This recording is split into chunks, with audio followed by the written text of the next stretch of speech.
السلام عليكم ورحمة الله وبركاته. إن الحمد لله نحمده ونستعينه ونستغفره ونعوذ بالله من شرور أنفسنا ومن سيئات أعمالنا. من يهده الله فلا مضل له ومن يضلل فلا هادي له. وأشهد أن لا إله إلا الله وحده لا شريك له وأشهد أن محمدا عبده ورسوله. أما بعد، أعوذ بالله من الشيطان الرجيم. بسم الله الرحمن الرحيم. من عمل صالحا من ذكر أو أنثى وهو مؤمن فلنحيينه حياة طيبة. وقال النبي صلى الله عليه وسلم: كلكم راع وكلكم مسؤول عن رعيته، والرجل راع في أهله وهو مسؤول عن رعيته، والمرأة راعية في بيت زوجها ومسؤولة عن رعيتها، والخادم راع في مال سيده ومسؤول عن رعيته، والرجل راع في مال أبيه ومسؤول عن رعيته، وكلكم راع ومسؤول عن رعيته. صحیح البخاری. برادران اسلام، سماج اور معاشرہ کیا ہے؟ ایک ساتھ رہنے سہنے کا نام معاشرہ ہے، اور معاشرہ انسانوں کا ہوتا ہے، جانوروں کا نہیں. جانور اکٹھا نہیں رہ سکتے، وہ ایک دوسرے سے لڑتے بھیڑتے رہتے ہیں، لیکن انسان یکجا رہتے ہیں، وہ ایک دوسرے سے بے تعلق نہیں رہ سکتے. ان کی زندگی کا لطف مل جل کر رہنے میں ہے.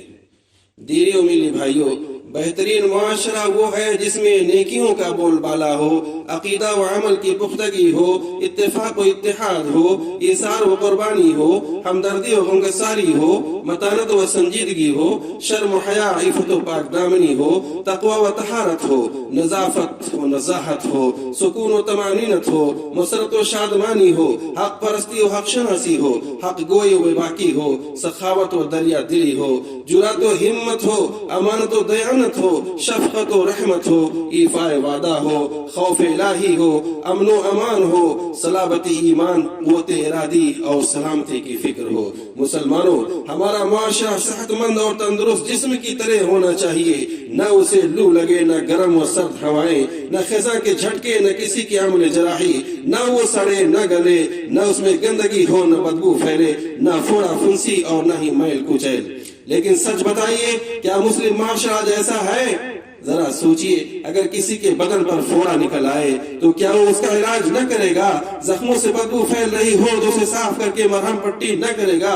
پھر آج مسلم معاشرہ جس حالی کا شکار ہے، جو بگاڑ و فساد اس کی رگوں پے میں پھیل چکا ہے، اس کا علاج کون کرے گا؟ کیا یوں ہی چھوڑ دیا جائے گا؟ گندگی پر گندگی پھیلے، ایک زخم سے دوسرا زخم ہو جائے، بدبو بڑھتی جائے، تعفن ہو، جسم زخموں سے چور ہو، بدن لاشے بے جان بن چکا ہو، مگر کچھ پرواہ نہ ہو. کیا مسلمان کی شان یہی ہے؟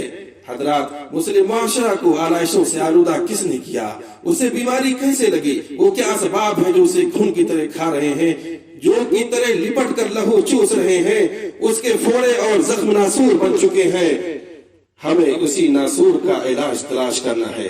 ہمارے معاشرہ کا حال کہیں ایمانی و اخلاقی زوال ہے، کہیں عقیدہ کی کمزوری اور مداہنت، کہیں ارکان اسلام سے دوری تو کہیں دین سے بیزاری، کہیں ترک سنت ہے تو کہیں غیروں کی نقل، کہیں بخل و جہالت ہے تو کہیں غیر اسلامی رسم و رواج، شادی بیاہ کی تقریبات میں خود نمائی اور فضول خرچیاں، بغض و کینہ اور حسد، ایک دوسرے کا تمسخر اور استہزاء، تن آسانی و عاقبہ پروری، کہیں بے شرمی و بے حیائی ہے تو کہیں بے پردگی و بے حجابی، آپس میں بدامنی، اختلاف و انتشار، غیروں سے یارانہ، اپنوں کی جڑیں کھودنا، دوسروں کو سر پر بٹھانا، کہیں نشہ خوری ہے تو کہیں جوا اور لاٹری، کہیں چوری ہے تو کہیں ظلم و زیادتی اور ڈکیتی.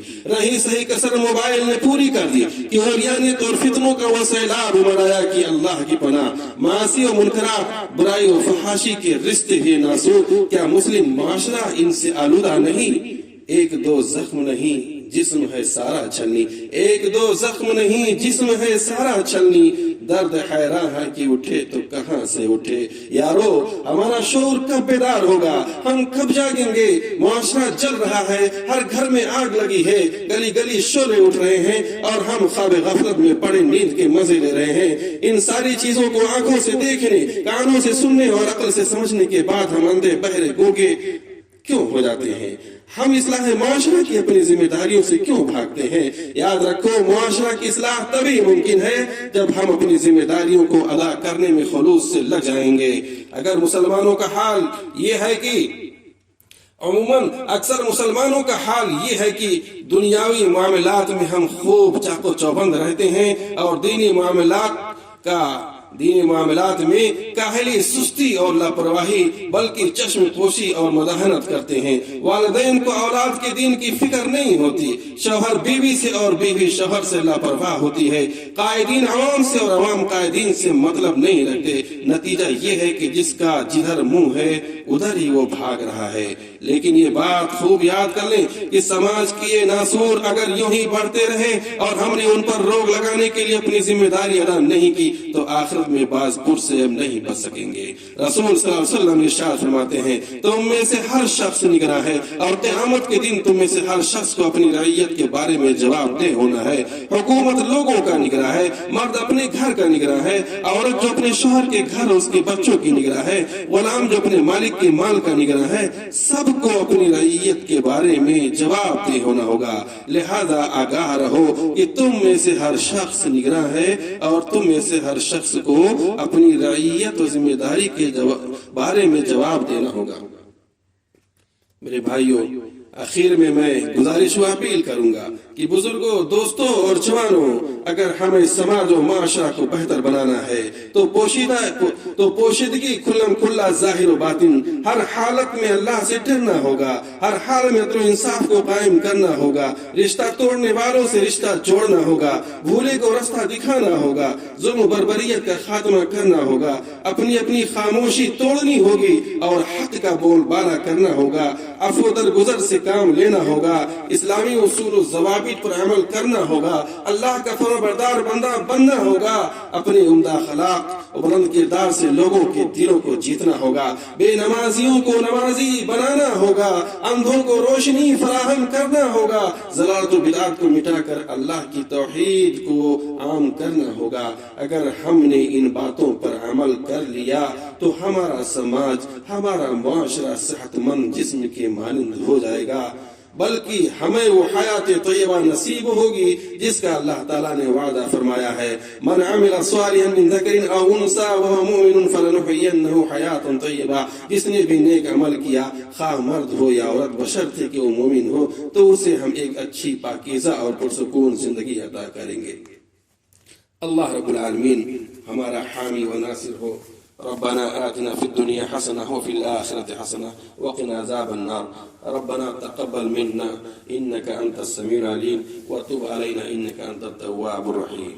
والسلام عليكم ورحمة الله وبركاته۔